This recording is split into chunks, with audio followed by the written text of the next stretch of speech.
The Great Cake Mixup. Once upon a time in a small town, there was a bakery known for its delicious cakes. The bakery was run by a cheerful woman named Linda, who loved baking more than anything. Her cakes were so famous that people from nearby towns traveled just to taste them.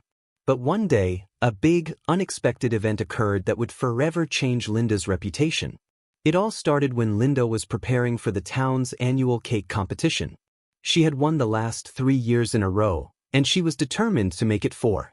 She decided to bake her signature chocolate dream cake, a recipe passed down by her grandmother. She had perfected it over the years, and she knew it would be the star of the competition. But as she was preparing the ingredients, her phone rang. "Hello, Linda?" It was her best friend, Tina. "Hey, Tina. I'm just about to bake the cake for the competition," Linda said, excited. "Great. But, I need a huge favor. Could you watch my dog for a bit? My babysitter canceled at the last minute. I'm at the store, and I won't be back for an hour," Tina asked, sounding a little stressed. Linda's heart sank. She was on a tight schedule, but she couldn't say no to Tina. "Sure, I'll keep an eye on him." "No problem." Tina's dog was a small, fluffy creature named Mr. Muffins. He was cute, but also a bit mischievous. Linda didn't mind. She put her apron on, grabbed a leash, and headed outside to meet Mr. Muffins. But when she opened the door, something unexpected happened. Mr. Muffins bolted right past her and dashed into the street. Linda dropped the phone and ran after him, shouting, "Mr. Muffins, come back!" The dog zigzagged like a maniac, darting between parked cars, causing chaos on the street. Linda was so busy chasing him that she didn't notice the time passing.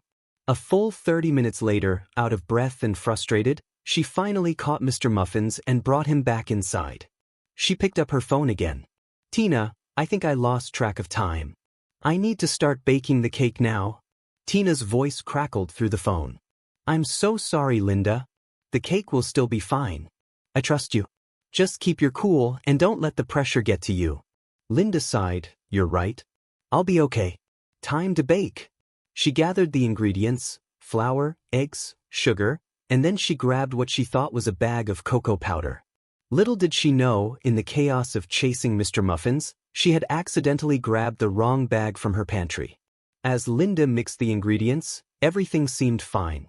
The batter looked just like it always had, smooth and chocolatey.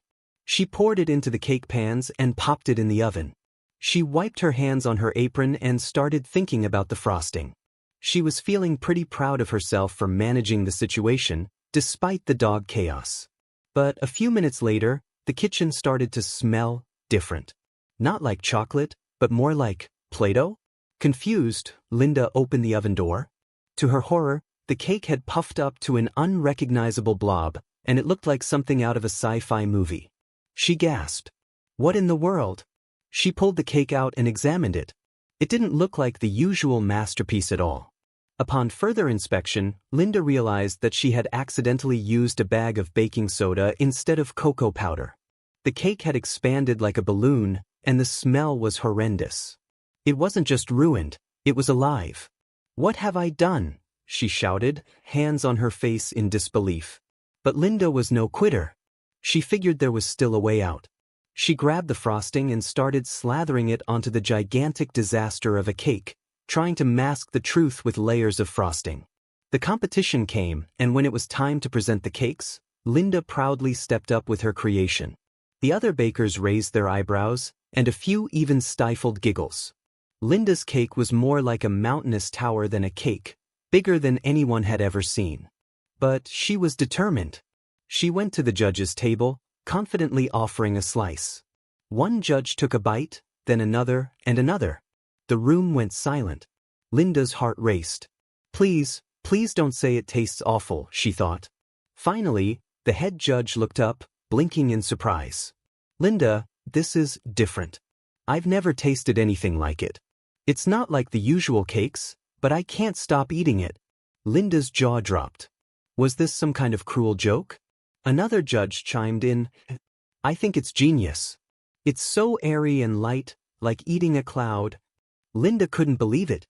Her disastrous cake had somehow become the talk of the competition.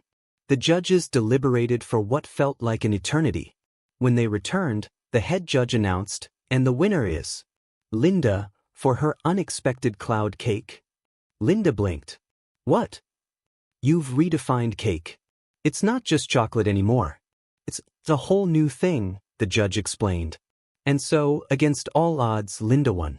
The cake was a hit, people couldn't get enough of it. It became the new trend in baking, and Linda's accidental creation was now known as the cloud cake. Later that evening, Tina called to check in. You did it, Linda. I'm so proud of you, Tina exclaimed. Linda couldn't help but laugh. You won't believe it, Tina. I somehow won, but the cake I made was completely accidental. Tina was silent for a moment before responding. Well, I guess chaos really does breed success. Linda smiled. I'll never look at cake the same way again. Moral of the story: sometimes, even your biggest mess-ups can lead to unexpected, wonderful surprises. And always double-check your ingredients before baking.